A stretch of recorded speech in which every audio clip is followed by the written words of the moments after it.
Break के बाद आपका स्वागत है। दक्षिण कोरिया में बड़ा विमान हादसा हुआ है। विमान हादसे में 28 लोगों की मौत हो गई है। आपको बता दें कि विमान में 181 यात्री सवार थे। मुआन इंटरनेशनल एयरपोर्ट पर यह हादसा हुआ है। लैंडिंग के वक्त विमान में आग लग गई। रनवे से उतरने के वक्त ये हादसा हो गया है। तो आपको इस वक्त की बड़ी खबर बता रहे हैं। दक्षिण कोरिया में एक बड़ा विमान हादसा हो गया और इस हादसे में 28 लोगों की मौत हो गई। इस विमान में 181 यात्री सवार थे, जिसमें से 28 लोगों की मौत हो गई है। तस्वीरें इस वक्त आप अपनी टीवी स्क्रीन पर देख पा रहे होंगे कितना भयानक ये विमान हादसा हुआ है। आपको बता दें कि लैंडिंग के वक्त विमान में अचानक से आग लग गई। रनवे से उतरने के वक्त ये हादसा हुआ। बड़ी खबर आपको बता रहे हैं। रनवे से उतरने के दौरान यह हादसा हुआ है। दक्षिण कोरिया में विमान हादसा हो गया और विमान हादसे में 28 लोगों की मौत हो गई। 181 यात्री इसमें सवार थे। हालांकि और सभी यात्री अभी उनकी भी स्थिति गंभीर बनी हुई है, लेकिन 28 यात्रियों की मौत हो गई है। तो बड़ी खबर आपको दक्षिण कोरिया से बता रहे हैं, जहां दक्षिण कोरिया में बड़ा विमान हादसा हुआ। हादसे में 28 लोगों की मौत हो गई। मुआन इंटरनेशनल एयरपोर्ट पर यह हादसा हुआ है। लैंडिंग के वक्त यह हादसा हुआ है। तस्वीरें भी इस वक्त आप टीवी स्क्रीन पर देख पा रहे होंगे कि किस तरीके से यह हादसा हुआ है।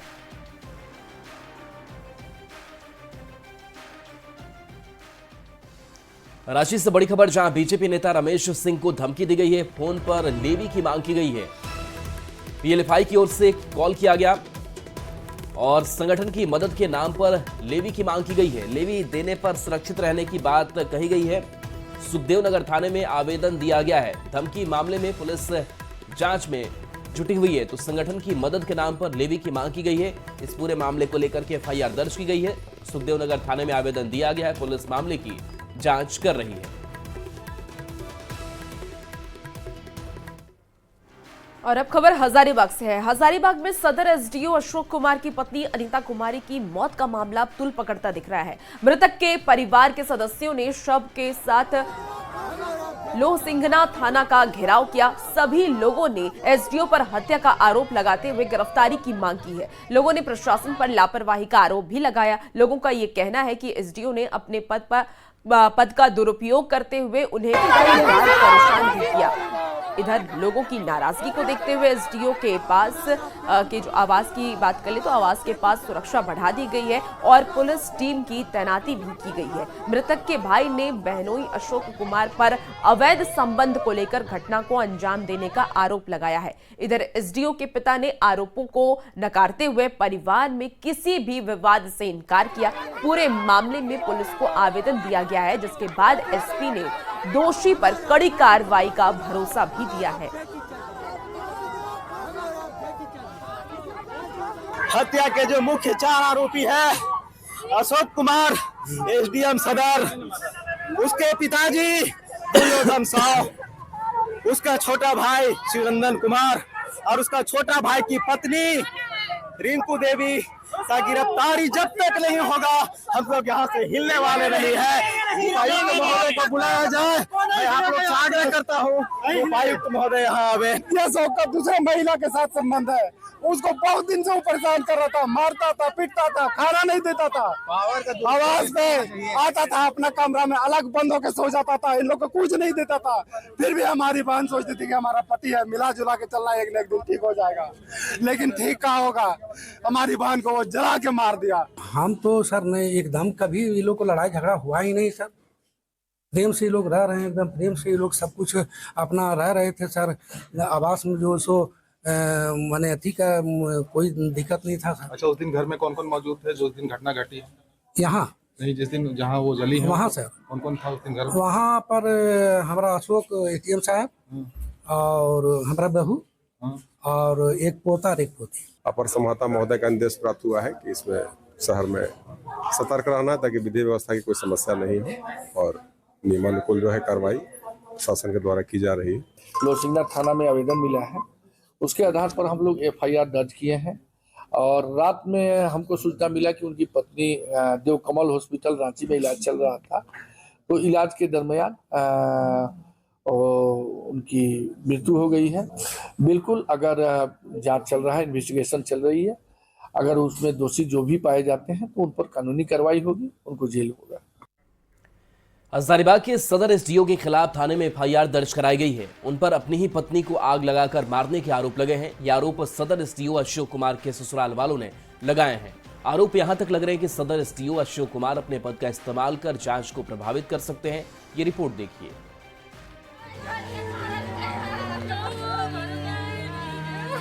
ये चीख पुकार, ये रुंदन क्रंदन,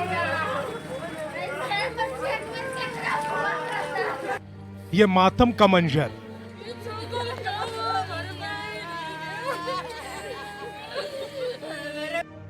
तस्वीरें हजारीबाग के सदर अनुमंडल की हैं, जहां सदर एसडीओ अशोक कुमार और उनके परिवार पर पत्नी को जलाकर मारने का आरोप लगा है।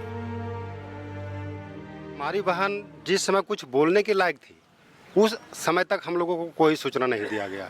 जब वह बोलने के लायक नहीं रही, उसके बाद हमारा भाई को हमारे जो बहनों हैं उनके छोटे भाई द्वारा सूचना दिया जाता है। मामला गुरुवार सुबह 7:30 बजे का बताया जा रहा है। आरोप है कि सदर एसडीओ अशोक कुमार और उनके परिवार ने मिलकर झील रोड स्थित सरकारी आवास पर पत्नी अनीता को आग लगा दी और इसकी खबर अनीता के मायके वालों को दी ही नहीं। इन्होंने जिसको आप एसडीओ बाबू बोल रहे हैं, वो एसडीओ बाबू नहीं रहे, वो हत्यारा बाबू हो गए हैं। वो हत्यारा बाबू ने ही मेरी बहन की हत्या किए हैं। ये तारपीन का तेल छिड़क करके मेरी बहन की हत्या उन्होंने ही किए हैं। मायके वालों को सूचना तब दी गई जब अनीता अचेत हो गई। उन्हें आरोग्यम हॉस्पिटल ले जाया गया। अनीता की नाजुक हालत को देखते हुए बेहतर इलाज के लिए बोकारो रेफर कर दिया गया, लेकिन अनीता को बचाया नहीं जा सका। डॉक्टरों का कहना है कि अनीता की बॉडी 65% तक जल चुकी थी। उनको भरपूर सहयोग करने वाले उनके छोटे भाई शिवनंदन कुमार, उनके पिताजी दुर्योधन साह और शिवनंदन की पत्नी जो है रिंकू कुमारी। एसडीओ अशोक कुमार और अनीता कुमारी की शादी 2011 में हुई थी। पिछले कई दिनों से दोनों में विवाद चल रहा था। दोनों का एक 9 साल का बेटा और एक 5 साल की बेटी है। सर पहले ये कुछ नहीं थे, एक साधारण रोजगार सेवक थे सर। उसी समय शादी हुई 20 नवंबर 2011 को हिंदू रीति रिवाज के अनुसार जो सिस्टम हम लोग का है, उस सिस्टम के तहत शादी किए थे सर। एसडीओ अशोक कुमार के खिलाफ मृतका अनीता के भाई ने पुलिस थाने में आवेदन दिया है, लेकिन एसडीओ अशोक कुमार पर पुलिस को मैनेज करने और कार्रवाई में बाधा डालने के आरोप लग रहे हैं। ये खुद वहाँ एसडीएम थे, लॉ एंड ऑर्डर के मालिक ये खुद वहाँ है जहाँ ये घटना हुई है। अगर न कोई पुलिस प्रशासन को सूचना गया, न कोई सरकारी अस्पताल ये ले गए, ये अपने मन का मर्जी का चले हैं, सारा जगह इनका सेटिंग था। मृतिका के मायके वाले इंसाफ की गुहार लगा रहे हैं, लेकिन अशोक कुमार के एसडीओ रहते उन्हें इंसाफ मिल पाएगा, मामले की निष्पक्ष जांच हो पाएगी, इस पर सवाल भी उठा रहे हैं। देख रहे हैं कि पीड़ित परिवार जो है इंसाफ की मांग कर रहा है, लेकिन सच्चाई कहां किस कोने में छिपा है, ये जांच का विषय है। संजय कुमार सिन्हा, न्यूज़ 18 रांची। और इसी बीच बड़ी खबर एसडीओ से जुड़ी हुई है। आपको बता दें कि एसडीओ विवाद से जुड़ी हुई आपको बड़ी खबर बता रहे हैं। हजारीबाग सदर एसडीओ अशोक कुमार की पत्नी अनीता कुमारी की मौत का मामला अब तुल पकड़ता दिख रहा है। मृतक के परिवार के सदस्यों ने कैंडल मार्च निकाला। कल दोपहर के समय परिवार वालों ने शव के साथ लोहिंग सिंघना थाने का घेराव किया था। सभी लोगों ने एसडीओ पर हत्या का आरोप लगाते हुए गिरफ्तारी की मांग की। लोगों ने प्रशासन पर लापरवाही का आरोप भी लगाया। लोगों का यह आरोप है कि एसडीओ ने अपने पद का दुरुपयोग करते हुए उन्हें कई बार परेशान भी किया। इधर लोगों की नाराजगी को देखते हुए एसडीओ के आवास के पास सुरक्षा बढ़ा दी गई है और पुलिस टीम की तैनाती की गई। मृतक के भाई का यह कहना है कि बहनोई अशोक कुमार पर अवैध संबंध को लेकर के घटना को अंजाम देने का आरोप मृतक के भाई ने लगाया है। तो आपको हजारीबाग से इस वक्त की बड़ी खबर बता रहे हैं, जहां एसडीओ पर यह आरोप लगा है कि उन्होंने अपनी पत्नी की हत्या की है। आपको बता दें कि अनीता के परिजन अब कैंडल मार्च कर रहे हैं और उनका ये कहना है कि जब तक आरोपी को सजा नहीं दी जाएगी तब तक वो इसी तरह धरना दिए रहेंगे। पागल हो गया, बेटी का एक बीता पोस्ट करके किसी का सबका संसार चल रहा। बेटी घर में रखने लगने, दूसरे घर में दे देना। 15 लाख रुपया तिलक लिया मांग कहले कि झोला छाप था। हाँ। देखने लायक नहीं था कोई, तो ये और अभी बन गया तब अभी जाने से मार दिया।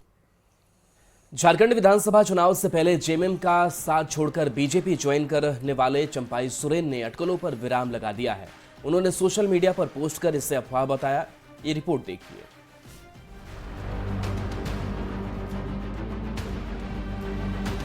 कोल्हान टाइगर, पूर्व सीएम और फिलहाल बीजेपी नेता हैं चंपाई सोरेन, जिनके जेएमएम में जाने की अटकलें लगाई जा रही थीं, लेकिन चंपाई सोरेन की एक पोस्ट ने इन अटकलों को कोरी कल्पना करार दे दिया।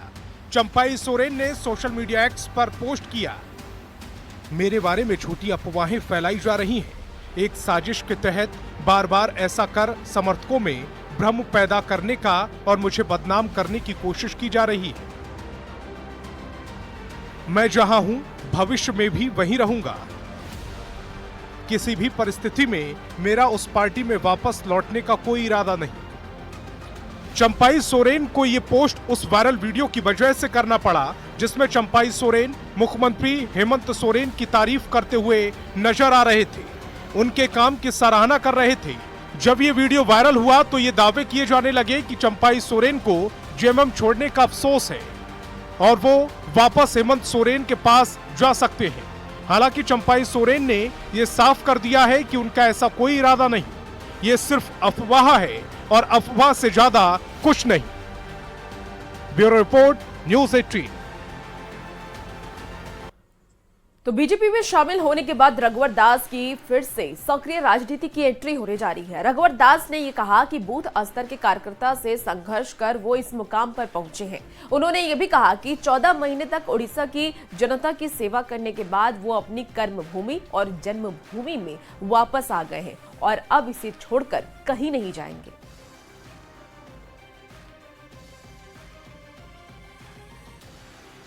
भारतीय जनता पार्टी कार्यकर्ताओं की पार्टी है।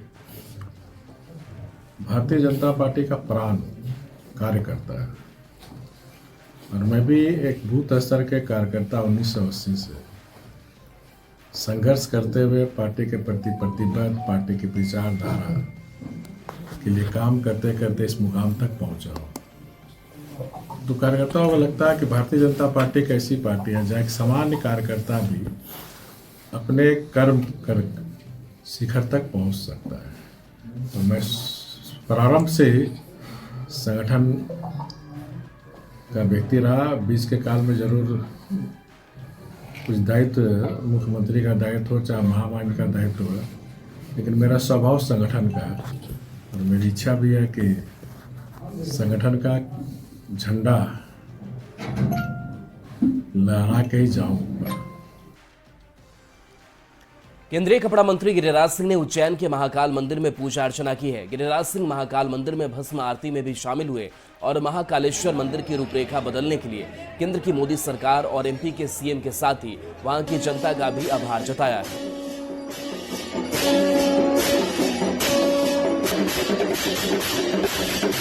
सनातन धर्म में महाकाल को माना जाता है। ये जो मृतलोक है उसके सर्वोपरि देवो देव महादेव हैं और मैं तो 5 साल बाद आया। यहाँ का दृश्य अद्भुत दृश्य बना है। वो दृश्य जो दृश्य की कल्पना किसी ने नहीं की थी। मैं नरेंद्र मोदी जी को इसके लिए कोटि सा धन्यवाद दूंगा, यहाँ के मुख्यमंत्री को धन्यवाद दूंगा, यहाँ के भक्तजनों को धन्यवाद दूंगा। भगवान न करे पूरे देश में कभी किसी औरंगजेब की नज़र हिंदू धर्म सनातन पर ना पड़े। और अब खबर पाकुड़ से है। पाकुड़ में हिरनपुर के लोग पिछले 17 साल से हाथकाठी में बन रहे अस्पताल के पूरा होने का इंतजार कर रहे हैं। अधूरे अस्पताल से लोगों की परेशानी बढ़ती जा रही है और अब नई सरकार से उम्मीद जगी है।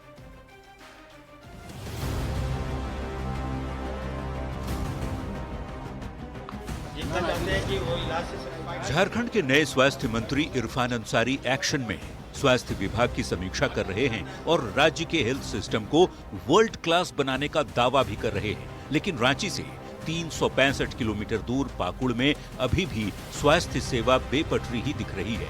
हिरणपुर प्रखंड के हाथकाठी में 100 बेड का अस्पताल बन रहा है। हैरत की बात है कि ये पिछले 17 साल से अधूरा ही पड़ा है। 2006-7 में करीब 3 करोड़ 66 लाख की लागत से बनाने की इसे मंजूरी दी गई थी। 2012 तक काम चला, लेकिन इसके बाद से काम ठप है और लोगों की परेशानी बढ़ती ही जा रही है।